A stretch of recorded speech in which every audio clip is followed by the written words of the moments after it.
நடிகர் Dhanush Kollywood திரையுலகின் super star ரஜினிகாந்தின் மகள் ஐஸ்வர்யாவை கடந்த 2004ஆம் ஆண்டு காதலித்து திருமணம் செய்து கொண்டார். இவர்களுக்கு 2 மகன்கள் உள்ள நிலையில் திருமணமாகி 18 வருடங்கள் ஆன பின் இருவரும் கடந்த 2022ஆம் ஆண்டு விவாகரத்து பெற்று பிரிய உள்ளதாக அறிவித்தனர். இருவரும் தங்கள் பிரிவை அறிவித்த பின்னர் ஐஸ்வர்யா கடந்த ஆண்டு விவாகரத்து கேட்டு சென்னை குடும்ப நல நீதிமன்றத்தில் வழக்கு தொடர்ந்தார். இந்த வழக்கு ஏற்கனவே 2 முறை விசாரணைக்கு வந்தபோது ஐஸ்வர்யா தனுஷ் இருவருமே நீதிமன்றத்தில் ஆஜராகவில்லை.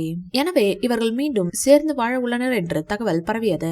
இந்த சந்தேகத்தை உறுதி செய்யும் விதமாக ஐஸ்வர்யா தனுஷ் இருவரும் வேட்டையன் படத்தை ஒரே திரையரங்கில் FTFS காட்சி பார்த்ததோடு மாமனார் ரஜினிகாந்துக்கு தனுஷ் வேட்டையன் பட வெற்றிக்கு வாழ்த்து தெரிவித்திருந்தார். இந்நிலையில் இன்று தனுஷ் ஐஸ்வர்யாவின் விவாகரத்து மனு சென்னை குடும்ப நல நீதிமன்றத்தில் விசாரணைக்கு வந்தது.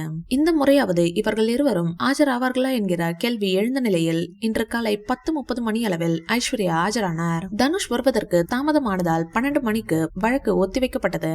தனுஷ் 11:30 மணி அளவில் நீதிமன்றத்திற்கு வந்த நிலையில் தனுஷ் ஐஸ்வர்யா இருவரும் 12 மணிக்கு நீதிபதி முன் ஆஜராகினர். நீதிபதி முன் இருவருமே இனி சேர்ந்து வாழ்வதில் விருப்பமில்லை என கூறி தங்களின் திருமணத்தை செல்லாது என அறிக்கை வேண்டும் என கேட்டுக்கொண்டதாக கூறப்படுகிறது. இதைத் தொடர்ந்து நீதிபதி வரும் 27ஆம் தேதி இந்த வழக்கின் தீர்ப்பு வழங்கப்படும் என தெரிவித்துள்ளார். விவாகரத்து பிரச்சனையால் ரஜினி அவர்களை நேரில் சந்தித்த தனுஷ் அவர் செய்த விஷயத்தை மறந்து ரஜினியிடம் மன்னிப்பு கேட்டுள்ளார். அது மட்டுமல்லாமல் ஜெயிலர் 2 படத்தில் ரஜினியுடன் நடிக்க இருக்கிறாராம் நடிகர் தனுஷ் அவர்கள். இந்த வீடியோ பிடிச்சிருந்தா லைக் பண்ணுங்க, ஷேர் பண்ணுங்க.